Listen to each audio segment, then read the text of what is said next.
За гэтыя 4 гады у меня былі дзесьці разы 4, што я была в такім стане, што чалавек на маём месцы ён бы не выжыў бы. Але ж быў такі момант, калі было вельмі холадна, калі з нас здымалі гэтыя нейкае адзенне, тыя калготы жаночыя, і ты павінен быў з гэтымі голымі нагамі на гэтых халодных дошках неяк месціцца.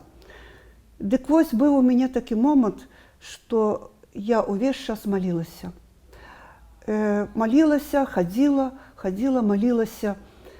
І калі я засыпала, а было холадна, рабіў нейкія там практыкаванні, каб неяк сагрэцца. І я згадваю апошні момант, калі я была ўжо на 24-цы, калі ўжо мне далі дадатковы гэты год накінулі. Было вельмі холадна. Нас было ў камеры 10-6 чалавек.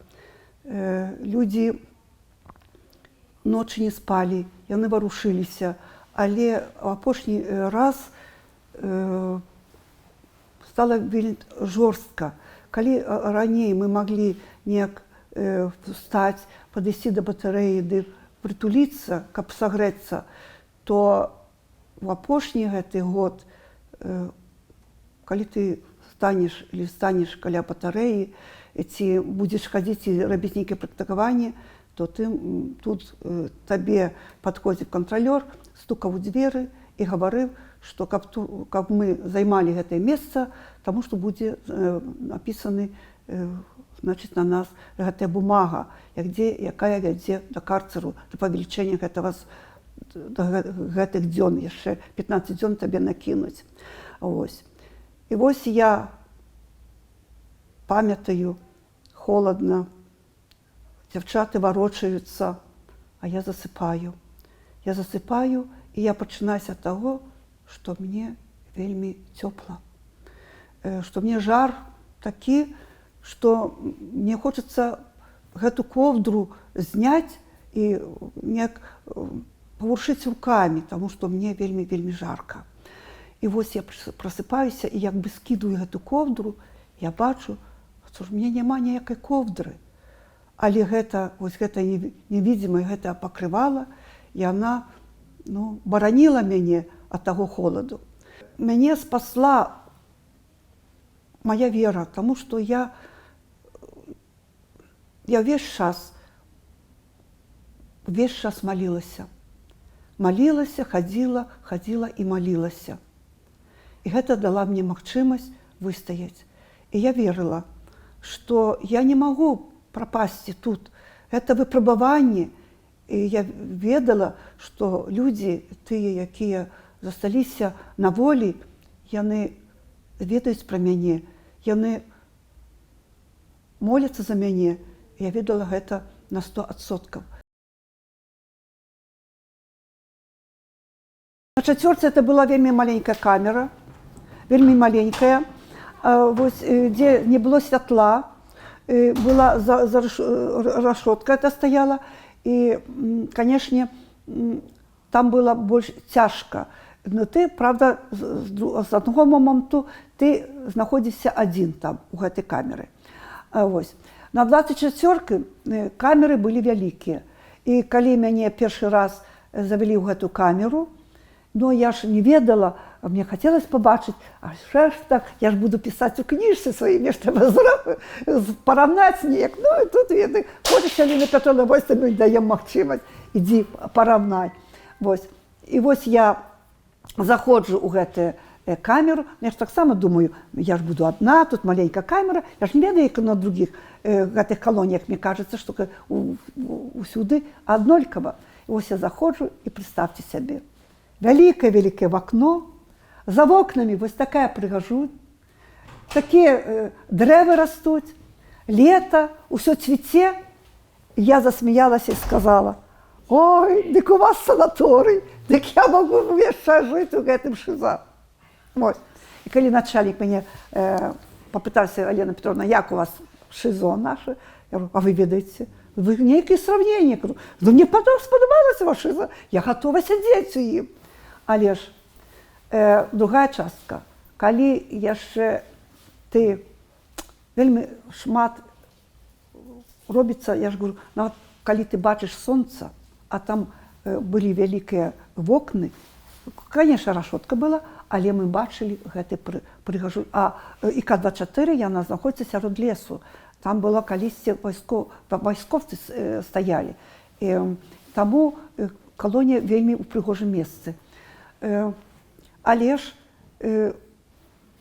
з кожным разам камераў там меней, чым на чацвёрцы, і, канешне, людзей у камеры было па 4-6 чалавек.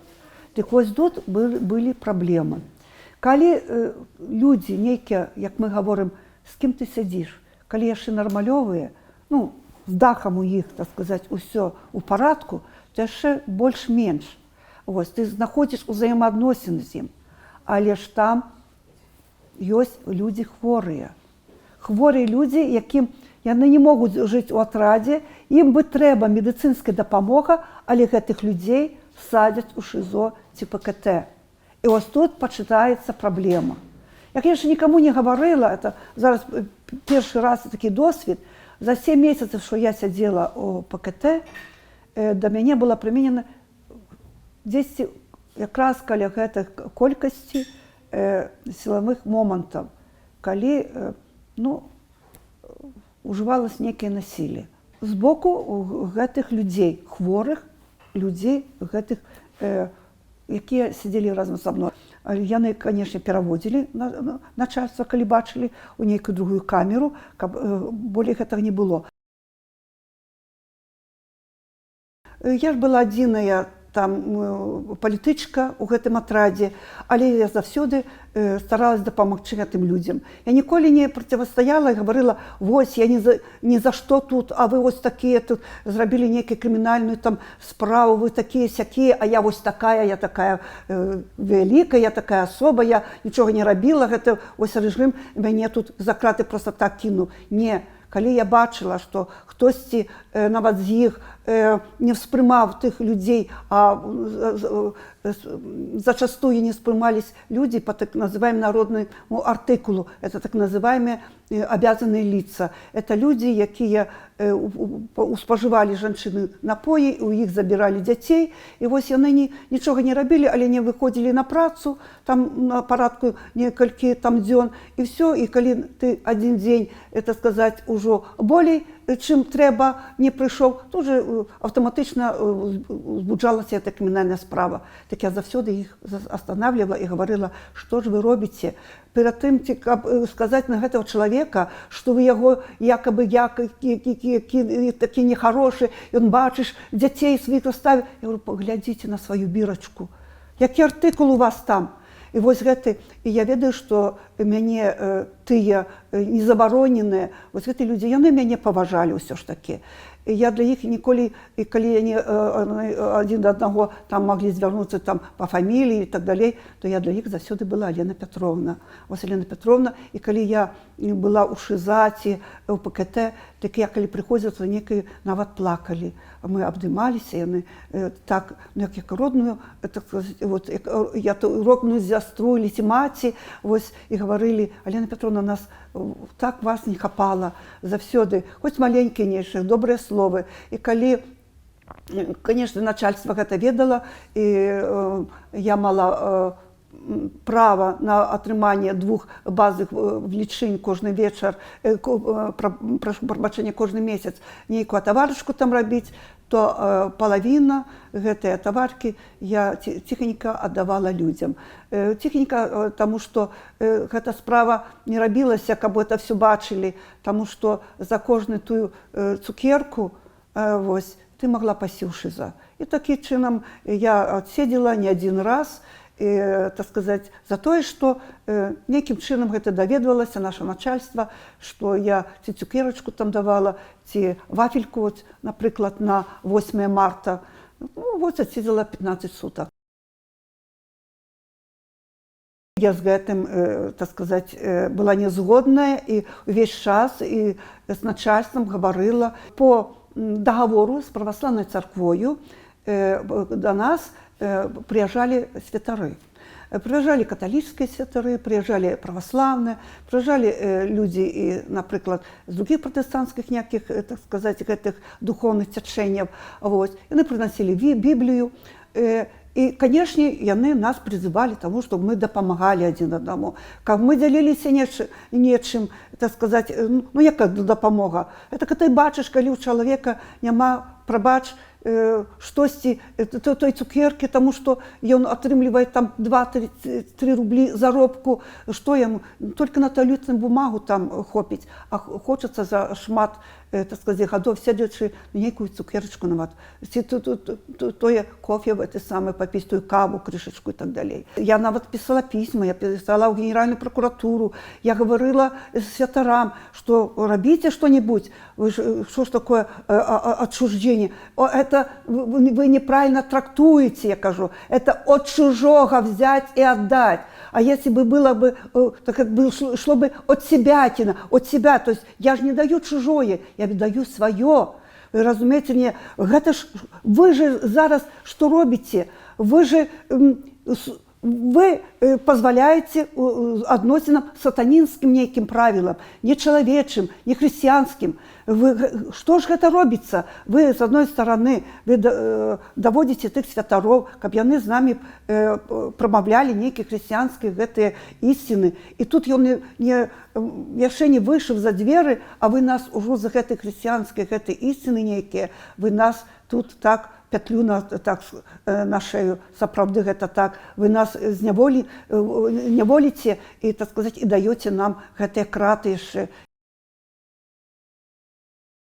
Я ж писала, конечно, в Генеральную прокуратуру, Министерство внутренних справ, КГБ, где я, конечно, не жаловалась, не жалилась, тому что нават и говорила, что, ну, что толку жалиться на некие там взаимоотносины. Я так и говорила, порушение закону есть у кожной, так сказать, колонии. И это у наша колония так само не выключением. Але я не буду вам ничего говорить, я вам только могу сказать, тыя моманты, якія павінны мяняць уся пеніцыярная сістэма, звярнуць увагу. Лічу, конечно, нейкія моманты ёсць, але я стараюся гэтыя моманты рашаць з адміністрацыяй, ці цераз сустрэчы, цераз некія пісьмовыя некія, так сказать, моманты і так далей. Калі такія пісьмы былі, кожны раз прыязджалі з дэпартаменту, некалькі разоў нават з дэпартаменту Мінска, это апошні было мой такі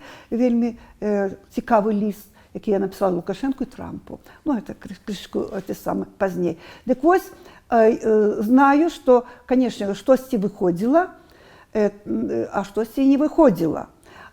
Но вельмі цікава, я памятаю один ліст, які я написала в Генеральную прокуратуру, так само некие свои моменты, прапановы, что трэба змяніць у гэтай пенітэнцыярнай сістэме. Ну і там штосьці гаварыла пра ўладу і пра адказнасць тых уладаў, і артыкулы гэтай крымінальныя ім показала, што яны могуць гэты артыкул, што мы можам памяняцца месцамі, і гэты артыкул, які мы сядзім, гэты артыкул будзе у адносінах да іх прыменены. І вось пасля такого одного пісьма меня запрашаюць у аперативный отдел, шмат людей, я зашла, там шмат людей, и вот бачу, а я в гэты чырвоны конвертик, это сказать, гэты лист положила. Ну, а згодна крымінальным гэтым кодексам, гэты листы, які направлены ў такія органы, ці прокуратуру генеральную, ці департамент, і калі я іх заклеіла, так яны ілюстрацыі не падляжаць. Іх не павінны, это парушэнне закону, калі яны іх ускрываюць. І вось я захожу, і гэты мой вялікі конверт, ён ляжыць, так сказать, на столе, шмат гэтых людзей, і ён адкрыты. І вось малады гэты аператыўнік і гаворыць: Алена Петровна Гнаук, мы вас пригласили, потому что хотели вам сообщить, что ваше письмо не пойдет в Генеральную прокуратуру. Мы его сейчас на ваших глазах уничтожим.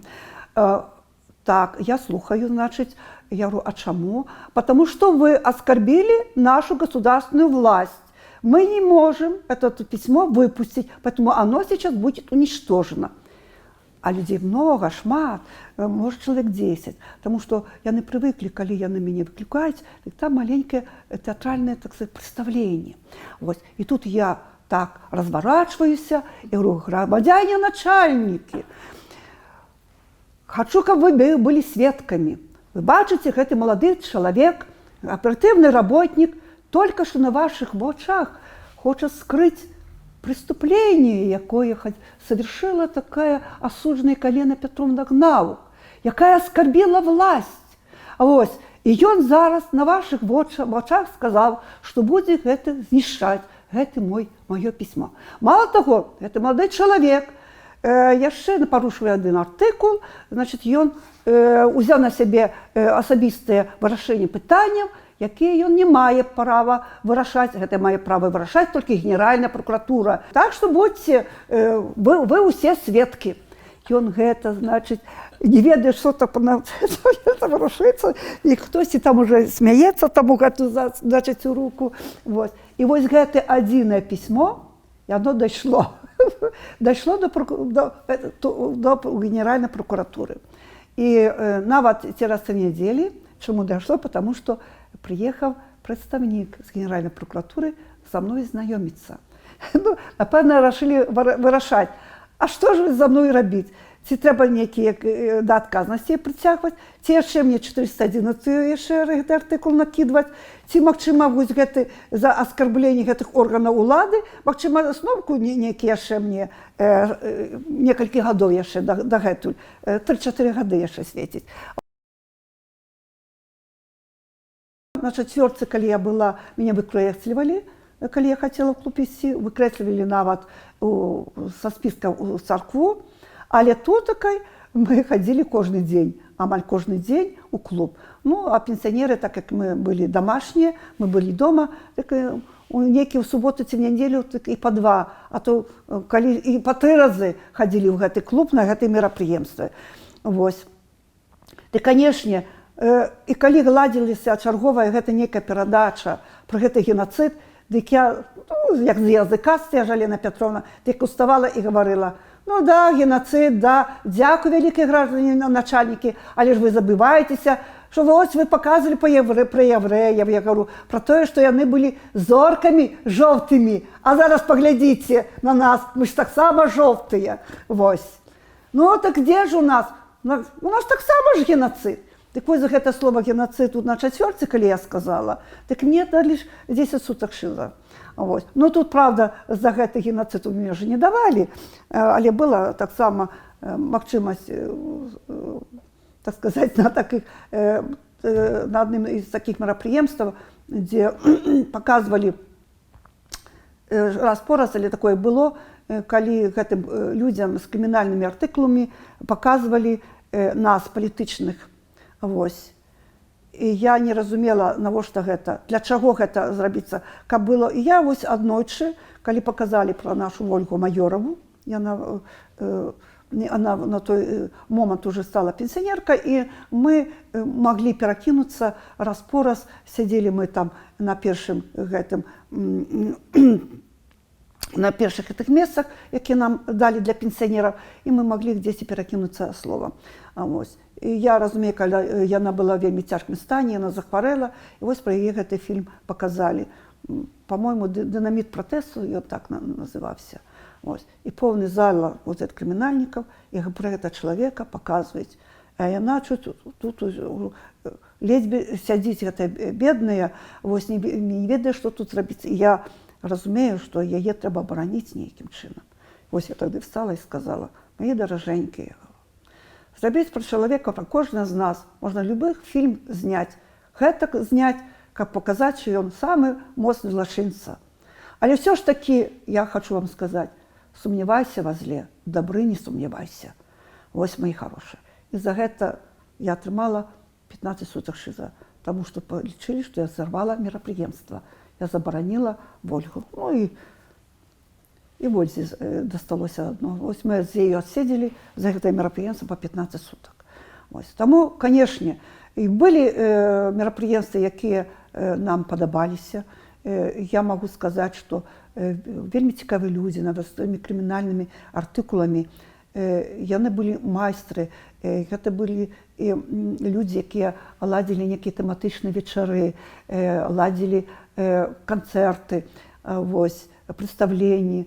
Вельмі цікавыя людзі насамрэч. Але ж не пашчасціла ім, яны папаліся. Былі по эканамічным там нейкім артыкулам. Але ж стаўленне, канешне, трэба перш за ўсё, калі ты бачыш чалавека, нават у гэтым чалавека, тады ўсё прыйдзе, як трэба ставіцца. Я лічу, што працаваць трэба. Как говорится, труд сделан с обезьяны, говорит человека. Але як? Я лічу, што это неправільна, калі чалавек за сваю працу ён атрымлівае, на лік жаль, 2-3 рублі, а то былі і нават некалькі капеек. Што за іх можна? Ёсць людзі, якія могуць працаваць, але ж не все ж могуць быць майстрамі пашывачнага гэтага цэху. Таму трэба неяк індывідуальна падходзіць да людзей. І я лічу, што у нашай калоніі вельмі добра, што была праца зямлёю. І людзі неяк, это все ж такі... Але ж на вялікі жаль, мы вырошвалі там памідоры, гуркі нейкія, але гэта справа не попадала на столы. Яна попадала, ты мог толькі купіць. Яно было добрае. Нічога не магу сказаць. Адзінае, што не было зеляніны, гэтых салатаў нейкіх, з гэтых свежых.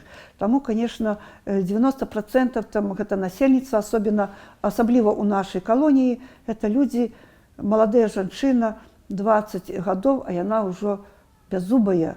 Гэтыя зубы, я не ведаю, ці павыбівалі хтосьці гэтым п'яным, ці ад наркотыкаў, ці яшчэ нейкім чынам, ці ад харчавання. Таму што былі людзі, якія, напрыклад, калі я за 2 гады, некаторыя ўжо па 3-й раз ухітраліся вярнуцца. Так вось, асноўная частка, як я сказала, гэта былі людзі, 60%, гэта была агучана, гэта цифра была агучана нашым начальнікам калоніі, гэта людзі по гэтай так называемой обязанные лица. Не трэба, яны выпадковыя, яны не рабілі тых крымінальных нейкія магчымасці, яны не рабілі тых злачынстваў, за якія сидзела частка гэтых крымінальнікаў. Ім проста людзі попалі ў вельмі цяжкі нейкі сямейныя такія абставіны.